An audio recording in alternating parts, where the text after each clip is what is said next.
aprovação da lei antimanicomial no Brasil em 2001 forçou o país a lançar um olhar diferente sobre as pessoas com deficiência psicossocial. Se antes as clínicas e alas psiquiátricas eram consideradas o local adequado para o tratamento dessas pessoas, a nova lei veio mostrar a necessidade de se terminar com esses espaços de forma gradativa, mas apenas tirá-las do confinamento não era o suficiente. Há um desejo nesses indivíduos de serem como qualquer um de nós. A pessoa com deficiência psicossocial precisa ser estimulada a participar do mundo em que vive. E nesse aspecto, o trabalho é sem dúvida um dos fatores de maior inclusão. Eu tenho amizades antes que eu não tinha, porque antes eu não saía. Eu ficava só um ciclo vicioso, assim. Agora eu não dependo tanto dos pais, né? Tenho dinheiro para comprar as coisas que eu gosto. É melhor aqui do que olhando televisão em casa ou andando de bicicleta na rua. Relatos como os de Linda, Bernardo e Rafael se multiplicam em Porto Alegre.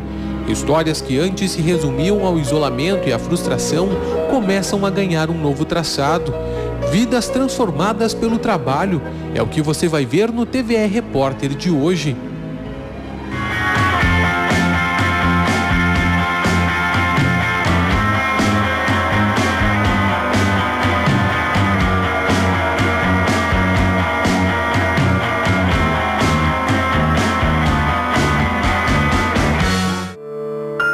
Quem sofre com a deficiência psicossocial costuma ficar à margem da sociedade.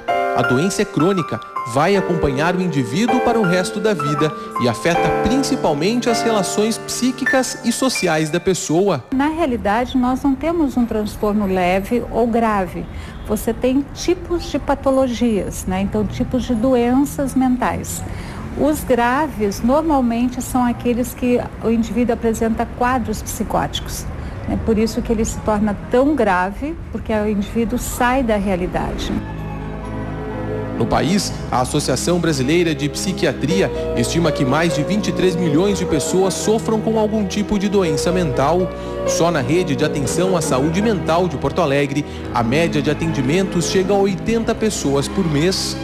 São pessoas que estão em crise, né, psíquica, são pessoas que têm um transtorno mental e em algum momento não estão mais podendo ser atendidas só no centro, nas unidades básicas, estão com risco de suicídio, estão com risco de se machucar, né? Então eles vêm para o CAD, Centro de Atenção Diária.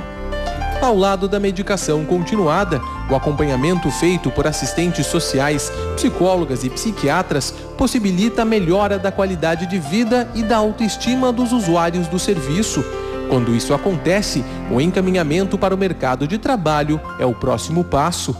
No trabalho, a gente vê o quanto faz diferença, muita diferença para eles ter um horário para sair de casa, um lugar para ir.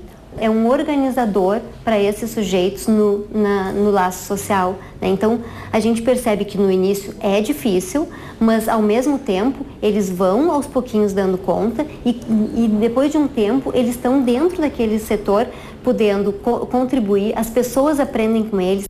A minha vida antes de começar a trabalhar era de desesperança. Eu achava que eu não podia ser capaz de conquistar as coisas por mim mesmo, que eu não seria capaz, né? Não sabia se eu ia ter um futuro definido. Bernardo tem 34 anos e frequenta o Centro de Atenção Psicossocial do bairro Cruzeiro. Problemas com bipolaridade e depressão apareceram em um diagnóstico tardio, já na fase adulta. Passo a passo, ele alcançou o equilíbrio para conseguir seu primeiro emprego como auxiliar administrativo em uma financeira. Mas depois que eu comecei a trabalhar, eu vi que as coisas eram possíveis, né? Tendo um pouco mais de fé, de auxílio. E hoje eu estou batalhando aí, né? Todo dia um aprendizado novo. Mas o jovem só entrou no mercado de trabalho formal depois de passar por um programa inovador, considerado pioneiro em todo o país. O projeto Capacitar encaminha pessoas com deficiência psicossocial para cursos de qualificação profissional. O programa existe desde 2009 e é o resultado da união de várias organizações que trabalham na rede de atendimento à saúde mental de Porto Alegre, como o CAPS Mental e o Geração Poa.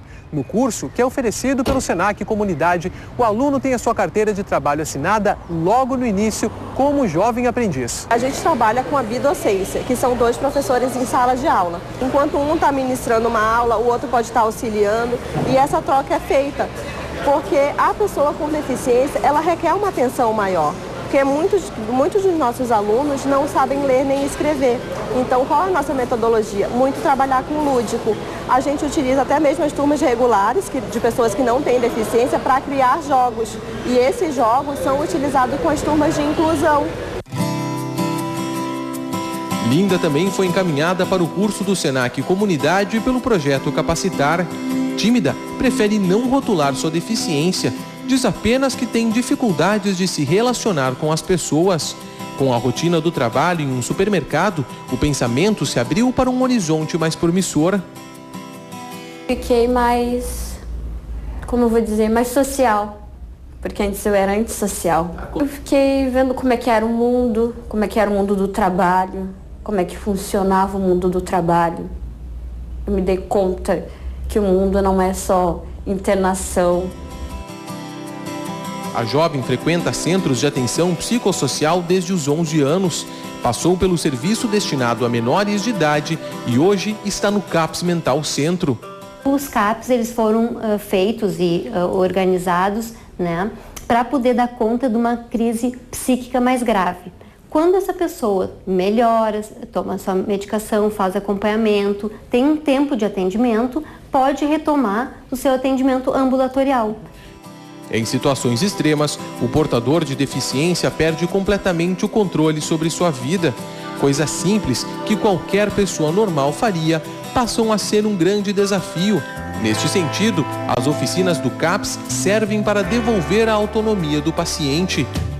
Nós temos oficinas de beleza, né, onde a pessoa ainda não está conseguindo fazer, então tem uma outra pessoa que corta a unha, que corta o cabelo, que diz, pô, toma um banho, tem que organizar a tua roupa, né? Então, assim, oficinas de beleza. Nós temos oficinas que são de expressão plástica, então o pessoal vai ali, tem um tema, conversa, desenha, e aí vai conversando sobre isso. Ah, eu desenho uma casa, eu estou sem casa agora. Tu vai trabalhando com a expressão. Diferente de histórias como a de Linda e a de Bernardo, Patrícia tem uma vida social agitada, um pouco limitada pela sua deficiência, que compromete sua capacidade de aprendizagem, mas longe de ser outro caso de isolamento social. No mercado onde trabalha, tem o carinho dos clientes e a admiração dos colegas. No começo ela tinha bastante dificuldade de entender as coisas, né? De compreender que certas funções ela não poderia exercer, ou né, que não poderiam estar em determinados setores. Hoje em dia ela já compreende bem mais, ela já se preocupa mais em fazer a função dela, né? Se preocupa com o cliente, em atender direitinho e fazer direitinho a função dela. Patrícia conta que o trabalho a ajudou a organizar a sua vida social. Minha vida era muito correria, era muita coisa assim, sabe? Aí eu pensei assim com Deus, né? Aí eu pensei assim, vou vir pra cá, aqui para o Rio Sul, vou vir pra cá. Minha instalação é muito aqui, boa, eu faço as coisas que eu quero. Antes, por ter sempre aquela coisa da família cercando e a atenção de todas as pessoas focadas nela e na rotina dela, eventualmente ela não tinha como perceber o valor da autonomia, né? Talvez seja isso também que nos condena às vezes a uma certa conformidade, aí eu acho que isso foi importante para ela porque trouxe para ela essa abertura. Ela agora tem um anseio de independência maior e uma vontade maior de conquistar espaços e conhecimentos que podem ser valiosos no futuro. Como Linda, Patrícia também frequentou um dos cursos oferecidos pelo Senac Comunidade. Na retaguarda das políticas de inclusão está o trabalho da Superintendência Regional do Trabalho e Emprego. O órgão fiscaliza o preenchimento de cotas destinadas a pessoas com deficiência nas empresas. A lei é de 1991, mas foi apenas em 2008 que a pessoa com deficiência psicossocial ou cognitiva foi contemplada. De acordo com a legislação, empresas com mais de 100 funcionários devem destinar parte das vagas a pessoas com deficiência. Os direitos trabalhistas são basicamente os mesmos de todo trabalhador. O que diferencia é a necessidade de acessibilidade, como a própria organização do trabalho diferenciada, seja em jornada de trabalho, seja numa série de situações, tanto para pessoas com deficiência intelectual como psicossocial. A pessoa com deficiência só pode ser despedida sem justa causa, ou em contratos de tempo determinado de mais de 90 dias, se antes for contratada outra pessoa com deficiência. Contudo, é necessário que o empregador faça as adaptações arquitetônicas e operacionais necessárias e tenha bom senso na hora de preencher as cotas. Somos auditores fiscais, que todos os dias estamos com as empresas fiscalizando as cotas. O que a gente mais ouve das empresas é que não conseguem cumprir a determinação legal de ter um percentual de empregados com deficiência por ausência de candidatos com deficiência qualificados. Projetos como Capacitar também ajudam a atender esta demanda. Um trabalho de aproximação que beneficia os pacientes e quem passa a conviver com eles. Muitas vezes também não só muda eles, como muda aqueles sujeitos da empresa. Nós, profissionais que temos acompanhado eles nas empresas e temos muitos parceiros, as empresas, os colegas dizem, eu acho que ele aprendeu conosco, mas a gente aprendeu mais com eles ainda, né? Porque é na relação com a diferença que os dois lados crescem.